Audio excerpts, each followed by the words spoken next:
Tens of thousands of Californians received earthquake alerts on their phones Thursday night around the times a series of quakes shook the Truckee area in Lake Tahoe.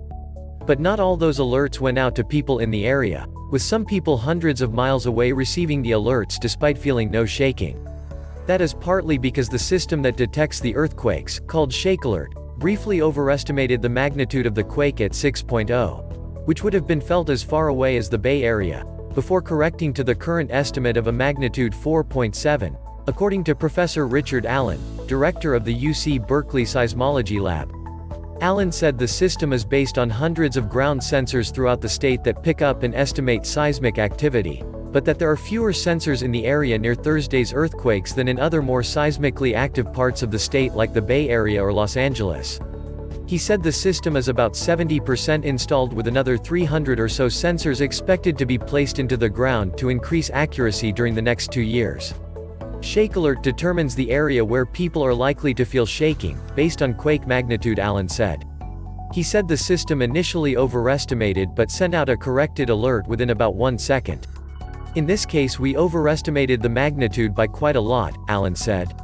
The alerts go out automatically to people using Android devices who are likely to feel shaking, according to Brian Ferguson, Deputy Director for Crisis Communication and Public Affairs at the Governor's Office of Emergency Services. An app for iPhone and Android users called MyShake created by UC Berkeley's Seismology Lab also notifies people of potential seismic activity, he said, adding around 45,000 people got alerts through the app last night and Android alerts were still coming in. I think it was a success, said Robert DeGroot, the Shake Alert National Coordinator for Communication, Education and Outreach. Not all of the alerts went out to people in the area, with some people hundreds of miles away receiving the alerts despite feeling no shaking. Some social media users who said they were hundreds of miles away from the epicenter complained of receiving the startling alerts about a potential magnitude 6.0 earthquake but then feeling nothing. Ruby Chavez said in a message that she got the MyShake notification on her phone despite being located in the South Bay.